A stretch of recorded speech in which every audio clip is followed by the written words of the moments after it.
Hello, welcome to Father and Joe. I'm Joe Rocky here with Father Boniface. And Father, we're going to kind of continue the conversation we were having about vaccines that are created through research that is done through fetal lines from babies that were aborted decades ago. So, as to kind of recap the conversation that we had last time, the way that science has developed vaccines is that they take a raw and potent strain of a vaccine, or of the disease rather, and they need to keep it alive. And they keep it alive in these clusters of cells. Some of them do it through other biological things like pigs, other mammals, monkeys, stuff like that. Some have done it with yeast, and some have done it with aborted fetal cells to have humans. All of these effectively work, but some are harder than others. But the reason that you keep the disease alive is so you have it in its strongest form, so you can test whatever compound you're using to try to combat it and create a true vaccine so no one will ever do it again, or you're trying to just weaken the effect and create a wellness program, like the way that Tylenol makes you reduce pain. It's a wellness treatment. It's not a vaccine.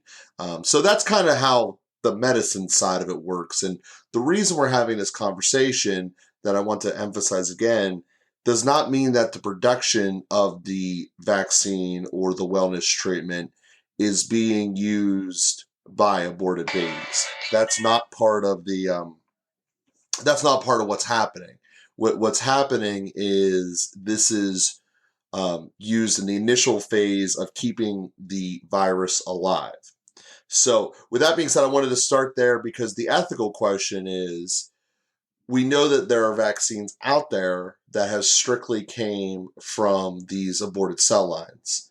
And thanks to the patent system of this country, in some cases there are no alternatives. In some cases there are, in some cases there aren't. So we look at this through the context of diseases as a total. I started with it as a true vaccine conversation, which is why I didn't really discuss COVID in the first place, because that's by all definitions not a vaccine. So we have obviously had a lot of emails talking about the COVID. It's not a vaccine; it's a wellness treatment plan. But nonetheless, to discuss that, and we've delved into some more information about it. So, Father, you are the man of faith, and also a very educated man who's done some research about this. And I want to let part two go to you. And if I messed up any of the summary, please let me know that as well. No, I think that's pretty good. I have to admit, I don't understand all of the science, and so I can't say perhaps as clearly as I might like. But some basic categories from what I've read are similar to what we discussed in the last podcast episode. The difference between developing the vaccine using the aborted fetal cells. I always want to say stem cells, but that's not what we're talking about here. So I have to keep correcting myself. But aborted fetal cells, cell lines. One is that they were used in developing the vaccine. Another is that they're used in testing the vaccine. Another is that they're used in manufacturing the vaccine. So those seem to be the three categories that are of critical concern. And that would go for any other antibiotics or any other biological things in general, is that those distinctions. And the real critical distinction in terms of is in terms of manufacturing. So it's the ongoing necessity of those cell lines in the generation of new vaccines. Now, as you said, it's not aborting new fetuses, new babies. It's using the same lines that were produced in 1972, or there's another line produced in 1985 from aborted babies at those times. And but it's still using their bodies. It's using the fruits of something intrinsically morally evil in order to do a good thing. But we know that we can't use an evil thing to do good. we can't do an evil thing to bring a good about. An evil is an evil, and is always tainting the good. Just like, even if it's only a drop of motor oil, it's going to ruin a whole vat of wine. Any evil mixed in with our good actions is going to fundamentally stain, and even destroy our good actions. Um, so distinguishing those three categories, developing with, the initial developments, obviously they don't just have the vaccine, drop down from heaven. They have to do some experimentation. They have to develop some test cases. They need to try some different things. So the development is one thing.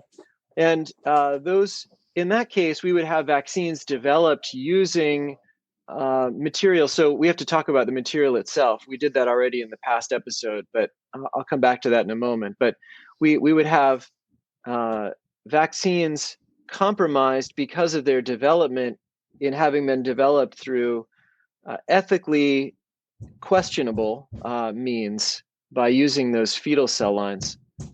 But the ongoing use of the vaccine, we would never have to use those fetal cell lines again. So that's going to be 1 degree less problematic.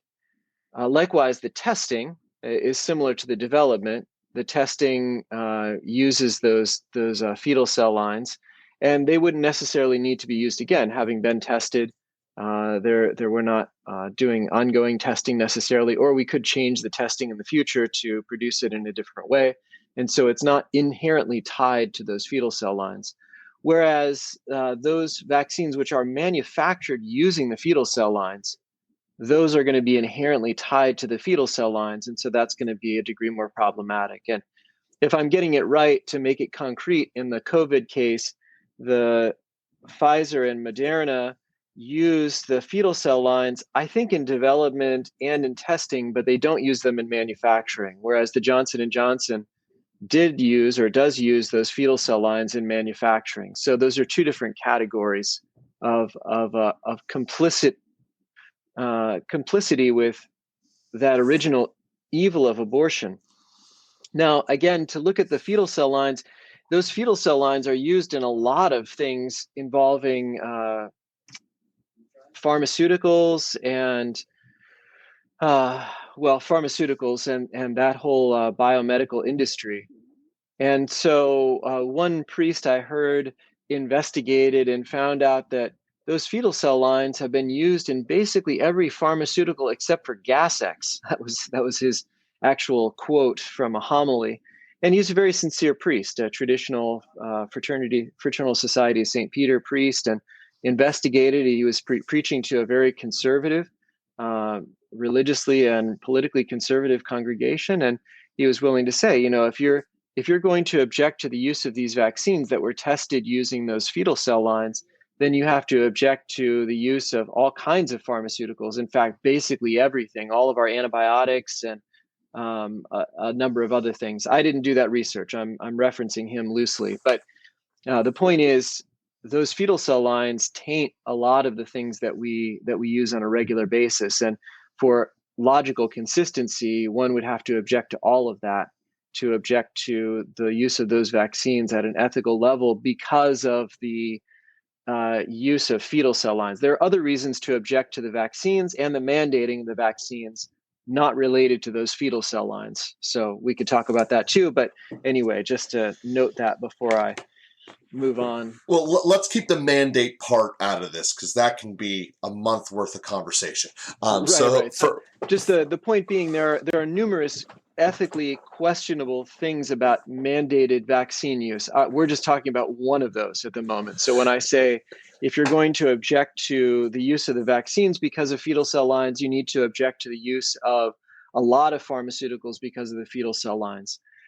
Now, there's yet another layer deeper than that to say, well, these pharmaceuticals, many of them were developed before that testing happened, and they don't become retroactively bad because somebody tested them using those fetal cell lines later on. So the testing is even a degree less connected to them.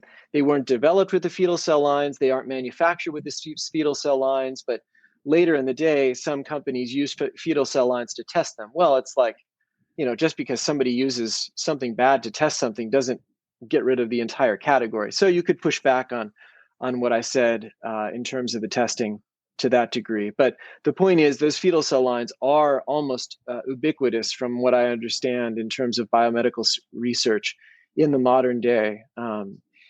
Not necessarily retroactively tainting things like penicillin, but tainting many of the things that have been developed and produced in the modern day. So there's real concern there. And again, like we talked about the last time, well, what's the concern about the fetal cell lines?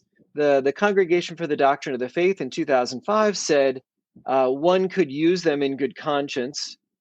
And that's because we're not aborting new babies. This is something that was developed many years ago and has continued to be in use. And it's not encouraging the abortion of new babies. It's, but it has, so it's material cooperation. It's not formal cooperation with evil, to use those terms that I discussed in the last podcast. It is material cooperation, but it still is cooperation with evil. There was an evil action that led to the production of those original fetal cell lines. And we shouldn't be just blasé about participating with evil in any degree. So one should take it seriously. And then, like we discussed last time, when we start numbing our conscience to the use of things that are acquired in an evil way, then we start to open the door for more things. I was thinking of that in reading about the fetal cell lines produced in 1972. It's like, okay, that's a long time ago. Well, I mean, how, so do you just use something long enough until it's a long time ago enough, then that makes it okay? Like, what about if it were yesterday? I mean, there was a point it was used and it was yesterday. So just because we've used it a lot since then, how does that make it better than if it were yesterday? Simply saying it was used, it was done a long time ago, doesn't really make it okay. And then if, 1972 is a long time ago, well, what about 1985? I mean, at what point is it not long time ago enough? And so we can really end up just saying, oh, that's, we can use justifications that are a little bit irrational, and they have a way of numbing our conscience and deafening us to what God is trying to say about the respect for all human life. And as I did the last time, I can just reference the medical experimentation that the Nazis did in the concentration camps. Do we really want to use the fruits of that and therefore open the door in a certain way to making people feel like, well, maybe people don't like it if I do this, but they like the results that I get. So if I do it in a covert way enough and I give them the results, they'll use the results, even if they'll yell at me for doing it in this covert way that they don't like. Mm-hmm. Well, that's not good. We don't want to foster that kind of attitude towards human life, the infinite dignity of human life. It's so degraded in our time that we really need to fight to uphold that dignity of human life. So I just want to reinforce that it is ethically possible, as the church has said, but we shouldn't just be too cavalier about embracing things that are still compromised. It's not fundamentally and irreconcilably compromised, but it is compromised. And so we need to be sensitive to that.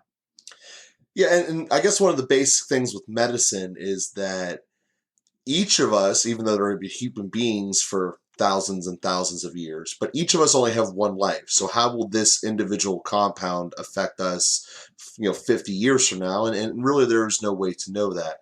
So in that regards, I guess I think I understand the logic behind why they would test things that we know that have a longer time span. It's not that we're testing the penicillin or the polio vaccine, but more so that they're testing the means of the test to see if it's giving true results or not true results. You see that in mathematical theorems and the way that they prove it. Is your new way of thinking actually going to work or not? Is this medium a good test or not? So in the testing component, that part, I guess, makes sense to me. To me, the big objection is when it's in the manufacturing stage. I mean, to me, that's the biggest one and the most obvious one, because that does inevitably lead to the temptation of needing more, and that's, I guess, another part of the, and this just might be the construction mind I have. Just biologically speaking, a fetus is small. And when I'm building a foundation, I need a lot of concrete. I can't just use one bag of concrete and have it last for 7 jobs. How they are able to do that is beyond my knowledge of biology, but in some regards, if they had the technology in the 70s, that's kind of remarkable that it's working 50 years later. Again, I don't understand enough about it to do that, and it gets me into the follow up to the second point you made there is that morality doesn't have a statute of limitations, like we do with the law. If something happened long enough, basically the law says get over it. Your memory of it's probably wrong. Essentially, that's what statute of limitations is from the victim standpoint. So, what I agree with you that there's no time limit that says that this becomes right. Um, but it does get me into the question that I've been thinking about in the in-between time of we hear of examples of people who have gone through an illness or whatever, and they don't want to have any type of medical intervention except for their own personal prayer, thinking that this prayer will fix either myself or one of my loved ones of whatever disease that they may have, even if it's something as simple as penicillin would knock this thing out, and we know it works. So the debate that people bring up to them is, how do you not know that what the doctors are doing and what the pharmacists have created isn't the work of God? Because as you said many times, God allows anything that can be turned towards the good. And it's that line of thinking that has kind of caught me up in our in-between period here of where does that fit into play? Because you've said that many times throughout the years that God allows bad things to happen, but it's only so that they can be turned to the good. So we look at things, even the most horrific things, the wars and all of that. Um, there have been good things that have flown from them. So in the context of where we're here talking about the fetal lines, how does that play? I know that the Vatican says that it's morally acceptable to use these, but I guess that's the headspace where I'm trying to figure out and figure out the how to implement that, because on the one hand I don't want to deny um, anyone medicine that will help them or make them feel guilty for it, but on the other hand I don't want to promote something that's evil. That this is the line that I guess ultimately we're all going to have to walk in trying to get that thought process through. Well, yeah, a couple different categories. So all things are under God's control. That is to say, God can prevent us from doing anything. Mhm. So why does he allow us to do evil things? Well, he only allows us to do those evil things that he can bring good out of. So he puts a limit on the evil that he allows us to do. But there's no way, there's no sense in which he is endorsing the things that we are doing, the evil that we are doing.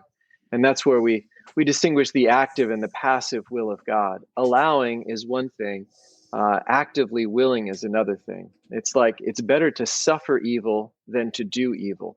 So God suffers the evil that we do. He does not initiate it or will it in any way. So God never wills us to do evil. So it's not like God said, well, the only way for them to develop this vaccine is using this morally compromised fetal cell lines. I will them to do that. God never wills evil. But in our human limitation, in our lack of trust, in our lack of ingenuity, in our lack of a lot of things, we do a lot of things that are compromised at various levels. God allows that, and he continually works all of it to the good. So it's important to distinguish those things, lest we start to feel like it's God's will to do evil in any way, which it never is. So God can work all of those things to the good, but it's like, the crucifixion of Jesus, for example, was the worst evil that mankind ever did, the killing of God. And God obviously allowed that, and he also worked that to the good. God suffered evil, he didn't will it. And then he took the evil that we committed and he suffered and he transformed it into love and prayer. by the crucifixion. So and the Last Supper. So, but we don't do so. It's like St. Paul says, where sin abounds, grace abounds all the more. What does that mean? That we should sin? Of course not. So it doesn't justify our doing evil. The fact that God will work it to the good. So we don't put God to the test in that way. So that's important to realize. And now I lost track of the other thing that you asked. Well, the other part is the dilemma that comes up in the news ever so often when you see a couple that doesn't want to have any medical intervention whatsoever and solely rely upon their prayers and graces of God, and essentially discounting whatever other people around them are able to provide for them or give them in the form of modern medicine. Right. So that gets into some other categories in terms of uh, what defines medicine and what exactly are they resisting? I mean, in some sense, all food is medicine. So are they not going to eat anything?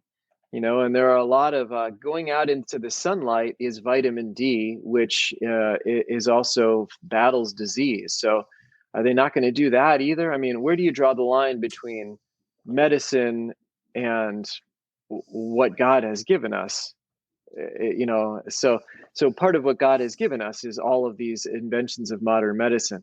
Now, one could make the distinction between using, first of all, medicines that are produced in pure and ethical ways. And that's what, by the way, just to clarify, when the Congregation for the Doctrine of the Faith says it's not morally impermissible to use a vaccine that was developed with or even manufactured with these fetal cell lines, it also immediately says, but we should always prefer and choose vaccines that are ethically developed, tested, and manufactured. So if there's a better alternative, then we should use that. The CDF is saying that in the moral evaluation, the greater good of protecting us from some disease outweighs the material cooperation with the method of production with these formerly aborted cell lines. So we're always aiming toward ethically developed and manufactured pharmaceuticals, medical treatments, etc. That's always our aim. But in terms of like how do you make the distinction? And so what the church requires is those things which are not considered extraordinary treatments. They're not demanding an extraordinary thing from the recipient. They're not demanding an extraordinary competency or technology or cost or whatever else from the producer. That those things we are morally obligated to use. So chemotherapy is extraordinary, but intravenous food and drink is not, for example, or Tylenol, is not, or whatever, some other basic treatments, things that are ubiquitous, things that are easily available and easily administered that don't require extraordinary training or resources. So, and that even means that things that are ordinary in our country might be extraordinary in another country. We have some advanced medical care that makes some things ordinary. It's not a grave burden on or an extraordinary measure to do certain things. Whatever. Take antibiotics, for example, in our country. So those are the distinctions that the church makes. Just deciding that you don't want any medical treatment. Again, what does medical treatment mean? You don't want any food and water. You don't want any vitamins. You don't want any. A lot of times we have our own categories, and it's like, where do we get those categories from? And so I think that all needs to be tested a little bit in terms of its coherence. That tends toward an irrational stance that's kind of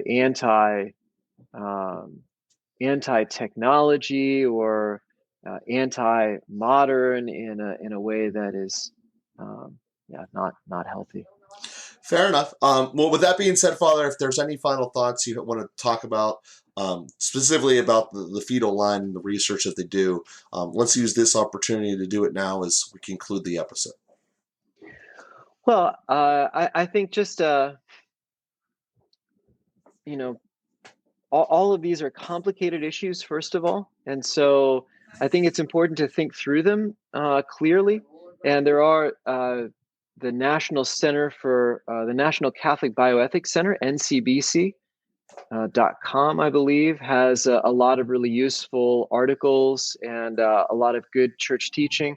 The church's teaching is also always nuanced. So just saying the CDF says it's okay or the Pope says it's okay is not really adequately representing what the church is saying. So we have to be careful about just making those blanket statements. The Pope and the church are not saying that it's just okay in a blanket way, nor are they mandating the use of these things, nor are there other kind of moral pressures or obligations. So what are they saying? It's important to look at that more carefully. And likewise, it uses fetal cell lines, therefore it's not okay. Well, that's not true either. We have to, so just to point out that it's complicated and there are a number of factors involved that we have to think through. In terms of aborting babies, it's not complicated and there are not a number of factors that we have to think through. It's always wrong in every circumstance, period, end of story. So we have to make some distinctions in those moral categories and think a little bit, or help get us somebody else to help us think and trust them, but not sort of spout off on things in too simplistic a way. And take our decisions also to prayer and use our prudential judgment and making our decisions, not sort of blindly following where everybody is leading. Beautiful. And what a great note to end today's episode with. We will be with you all again next week, and we will talk to you then.